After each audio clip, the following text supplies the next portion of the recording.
is that in modern day Britain, identities are much more complex, nuanced, multi-layered. Cockney is not only just a regional accent, but also one that defines social class. I take my grandchildren to the cinema, and they come out and say, "Grandad, why do all the baddies sound like you?" My dear old mum, bless her, she used to have what we used to call a telephone voice.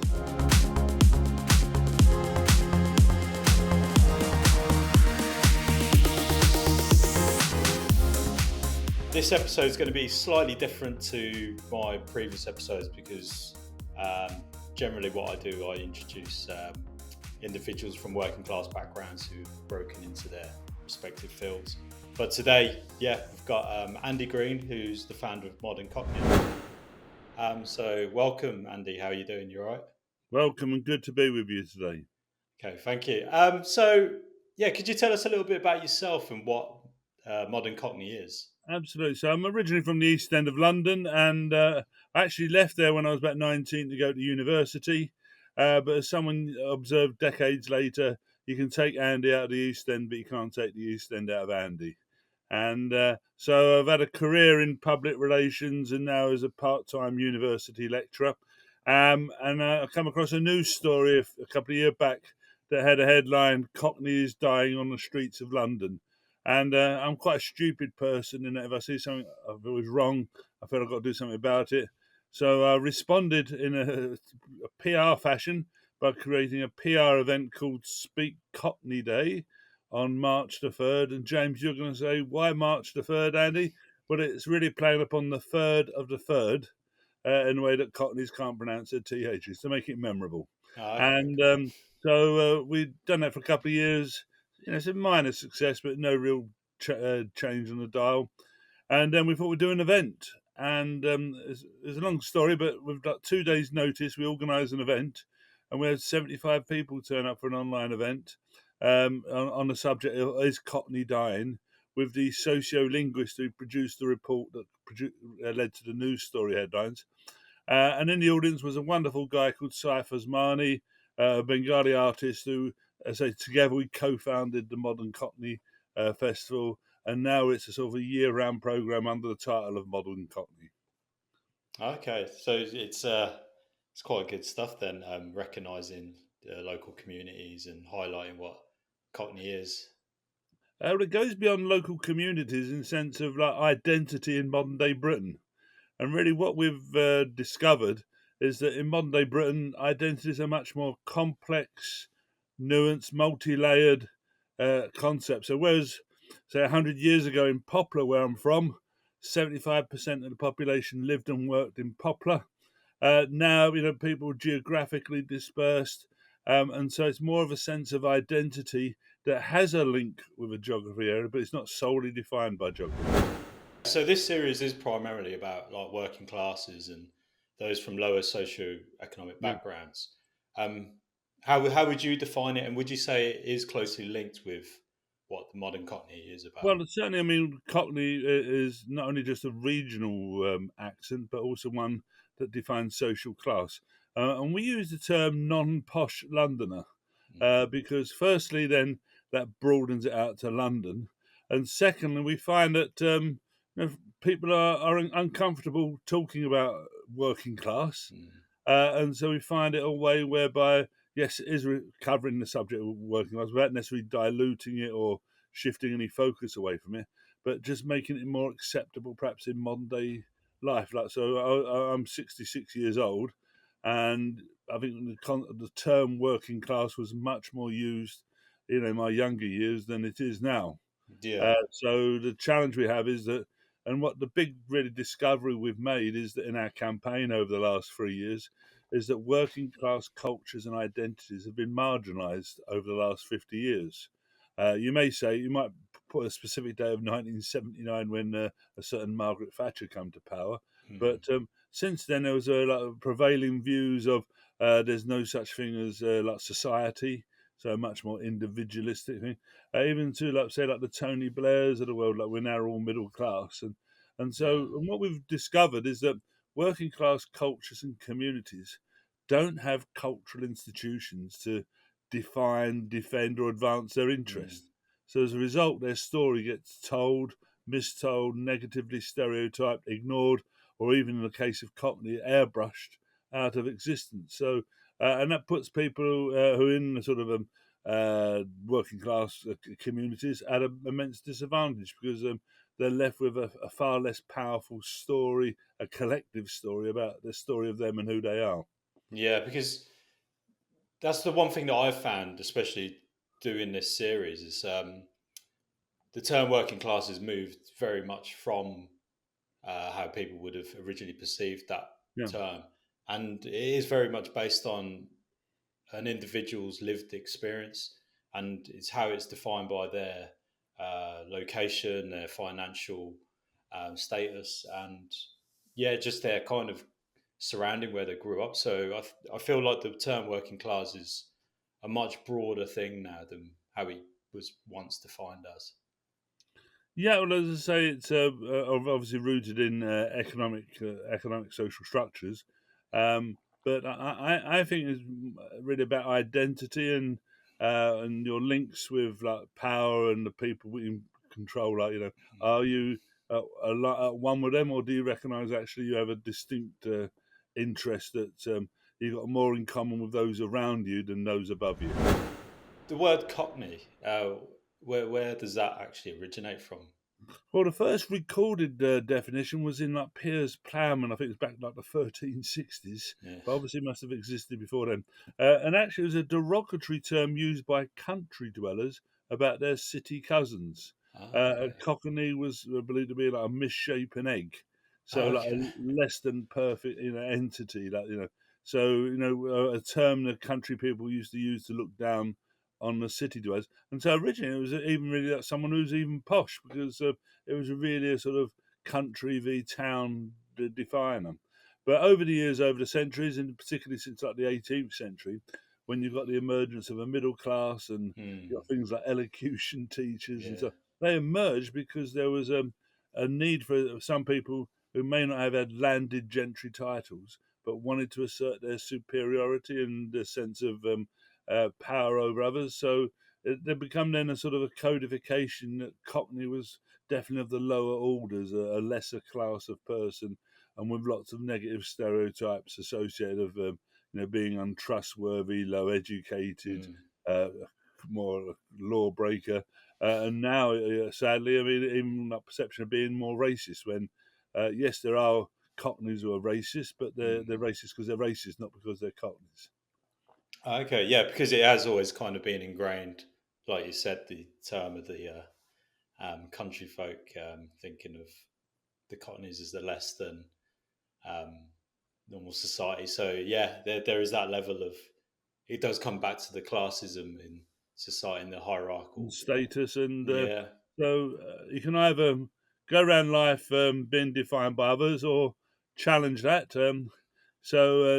Bob Hoskins' mum, the Hollywood actor, she had a sort of a survival code of, I won't use the rude word she used, but if people don't like you, sod 'em, they've got no taste. Yeah. So you can either sort of be like sort of that, or the other extreme would be to, accommodate that, elocution lessons, or accept their definition of you. We choose a far different course of saying, well, like, celebrate who you are. You've got immense Mm. qualities with who you are and your social situation. Qualities of values of being like resolute and defiant, resourceful, with an irreverent wit, and also a sense of togetherness, which are powerful assets in the modern day when we're faced around with so much adversity and Mm. uncertainty. But because there's no cultural institutions sort of to pump prime these sense of identity and cultures, the danger is they can like wither on the vine. So it needs intervention from the bottom up of people to Yeah. assert and celebrate these like identities, not just Cockney, but might be Geordie, Scouse, Weegian, Brummie, and so on. Yeah. So yeah, because you've talked about that in terms of because Cockney was always kind of associated with the working classes. Do you feel like it's definitely now moved on from that? And because you mentioned with the accent and people are perceived to be a bit dodgy if they've got a Cockney accent. Do you feel like it's now kind of moved on from that? Yeah, well, it's moved on in many ways. So the actual sort of things like the accents evolve. Yeah. So, what's now spoken on the streets of London, is different, say, from when I was a kid, but it's still the voices of non-posh Londoners, and in our view, still the voices of Cockneys, albeit Cockney of a 2025 version rather than an early version. And we've sort of identified like 4 sort of tribes or groups of Cockney. So you've got maybe old school Cockney, people like myself, with characterised by stereotypes of things like rhyming, slang, and dropping our H's and when we speak, and so on. But then you've got new school Cockney, which is people who in the last sort of 50 years so have come into London, and it's an identity that's different but evolved from the earlier generations. They've still got the same environmental and emergent conditions of being non-posh Londoners, which is still fuels a distinct sense of identity that connects with the identities that have gone on generations before. Yeah. So because you're focusing on like the modern Cockney and getting that recognised university, do you ever feel like this happens with other regional accents, and do you think they get kind of tarnished and stereotyped because of their certain accents, like for instance Brummese, Geordies, stuff like Well, that? very much so. There might be an argument that London is perhaps the most sort of hypercharged because it's got the largest volume of incomers and different incomers. It's one of the hottest real estates in the world, where you've got people from all over the globe coming. So you maybe have a more dynamic sort of input and stirring and stimulus Yeah. within that. But they all share the same fundamental of being marginalised groups in the lower pecking order of economics, suffering disadvantage, prejudice, and bias against them. So, as I say, there's what we hope with the Modern Cockney Festival is to be both like a template for others to say do their own thing, and also a trigger to actually do it. Yeah. So since doing this, have you noticed that there is any change in your perception of working class? Has anything brought something to light that you hadn't noticed before? Is things different? Yeah, it's certainly brought home to me because when you then sort of get people coming up sharing their stories of disadvantage and so on, that it's still alive today and very much and manifests itself, and it's something you can either accept or in our case say, well, we challenge, and we think it's not a basis for a fair, just, and equal society, and that we need to celebrate these identities, not to maintain a class war or anything like that, but really to ensure that individuals and communities who identify don't feel second class, don't feel disadvantaged, and don't feel that they don't have the chances and opportunities that should be open to them. Yeah. So how do you think communities and like organisations can make it more inclusive towards every different Well, aspects of everyday living? we're launching something in our Modern Cockney Manifesto of the Modern Cockney Charter, which identifies a number of key points where you can help celebrate a Cockney culture. So sort of by being aware of it, celebrate, having conversations like this, and also standing up to wherever you witness and observe prejudice going on, and also I think a bit of light touch, and enjoy yourself as much as possible. So it's a sort of both an identity and a way of living your life by a code, shared ethics and beliefs, and so on. Yeah. So I suppose if everyone's just being a bit more open and honest and just kind of having the everyday conversation with one another, I suppose it gives you more of an insight into that person's culture, their upbringing, and their kind of way of thinking. Absolutely, absolutely, and also says it's not just I am Cockney, so things are more complex now. So I am to identify myself as Cockney British. Mm, Saif, my co-founder, he identifies as Cockney Seletti. So it's about having recognizing there's a reality of a wardrobe of identities, and mm, within that wardrobe, Cockney has every right to exist and be celebrated as part of a more complex identity. Yeah. Um, have you found since doing this that there's kind of been a bit of a stigma towards the term Cockney, or Yeah, I mean, yeah, very much so, and that's one of the elements. So, for example, I take my grandchildren to the cinema, and they come out and say, "Granddad, why do all the baddies sound like you?" And so you look at any like major children's film, Matilda, Puss in Boots, and so on, 101 Dalmatians. Guess what accent the baddies have all got? Cockney. yeah, And yet, an original Mary Poppins film in the 1960s had Dick Van Dyke, the American actor, play a Cockney and was condemned as the worst Cockney accent ever. However, the character he played, Bert, was a good guy. yeah, When did you see a good guy or girl Cockney accent character playing in the lead role in a children's film? And so, we've witnessed then sort of not just a marginalisation, but a compound of these sort of negative stereotypes. So that, so when my kids hear the accent in the streets, there's an association, oh, they're the yeah. baddies, they're the not so good people, they're the lesser people. Are you finding it's starting to change within media and like shows and Yeah, films we're as well? witnessing, some changes already in terms of some academic studies now used to say Cockney's dying, and the very same academics now saying, which we're saying, is evolving. So Yeah, it's different. It doesn't mean it's dying. It just means it's evolved. So and we've got a big mountain to climb, and but we're making progress there. yeah. Have you ever found yourself? Because I know that people use the term, is it like code switching, where they kind of dial down their accent a Yeah. bit, or have you ever felt like you've been in a situation where you've had to kind of dial down your accent, or you felt like, oh, Very yeah, much so. I mean, my dear old mum, bless her, she used to have what we used to call a telephone voice. So yeah, a normal thing, and that's a very basic form of code switching. But we find that instinctively we adjust how we speak, how we act to different social situations. However, there's stigma. So there was a recent Cambridge University study, which played people with different accents, and which if there was in a court case, what would more likely be seen to be guilty. mm, And lo and behold, Cockney was like perceived as the worst accent to have for like low class and breaking the law. yeah.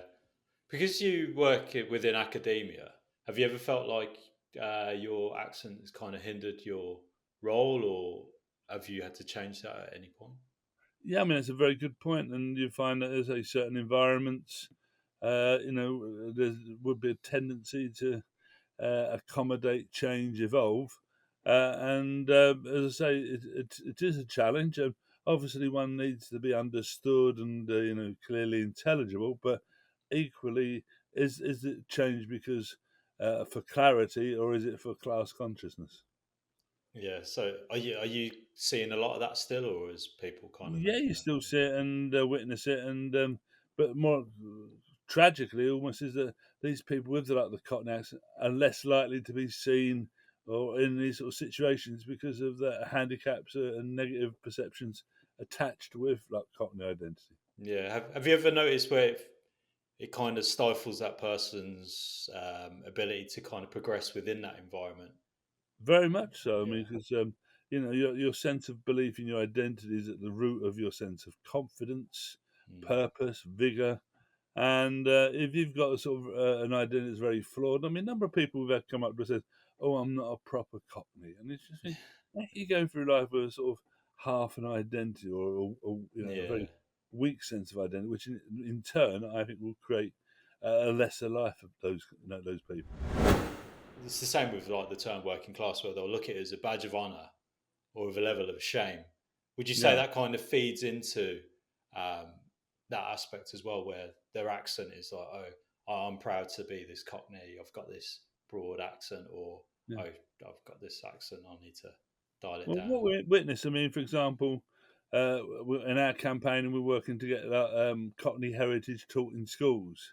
Yeah, So there's one of the problems is that in modern day Cockneys don't have access to like TV shows, programs that celebrate who they are. Mm. and they don't get any reinforcement about the positives of their identity, only negatives. So there's inevitably a danger that these things get pushed wider and wider out and become less and less acceptable. Yeah. Is there any other aspects of modern Cockney you that you guys are actually doing to Yeah, I promote mean, Cockney? we like like both in terms of academic research. So we've been partnering with Warwick University to explore what is Cockney in modern day here. We Mm. succeeded in getting Tower Hamlets Council to recognise Cockney as a community language, which was the first ever formal recognition of Cockney as a culture and its 660-year plus history. Oh, So, bloody hell. our mission over the next year or two is to get even more on board. Where our mission is, develop like resources for children to be taught about their Cockney heritage and so on, and also the different dimensions and how Cockney's evolved. So to celebrate it as much as possible.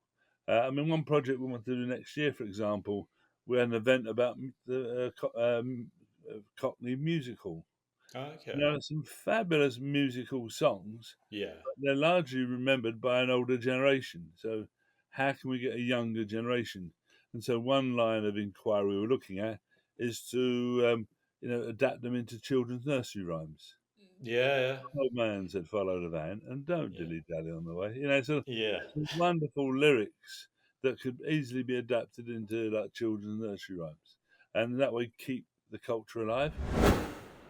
So it sounds like you've got a lot of big plans ahead Oh, in indeed, coming very year. much so. I mean, we're working on opera. Have you heard of a lady called Nellie Cressel? Yes, rings a bell a Well, bit. Yeah. well, Nellie, you may from our reading our manifesto, but Nellie was one of 30 popular councillors who was sent to prison in 1921 for refusing to set a rate in protest against an unfair system. Significantly, Nellie was 6 months pregnant when he went to jail. And there was a national outcry. The Home Secretary went to free her, but she refused to go unless the others were released. Yeah. And it's that sort of inspiring story, the sort of inspiration that can offer today as much as yesterday, that we want to make sure is out there for our generation and future generations to come. So we've got an immense amount of work. Please, anyone out there who wants to get involved, help, be supportive, do get in touch. We welcome as people as much as possible. With that. If some of our viewers or listeners would want to get involved, what would be kind of like the best way to reach out to you? Visit our website, www.moderncockneyfestival.org.uk, and then get the contact there from there. And as I say, please, please, please do get in touch. Okay, and because this is about the modern Cockney.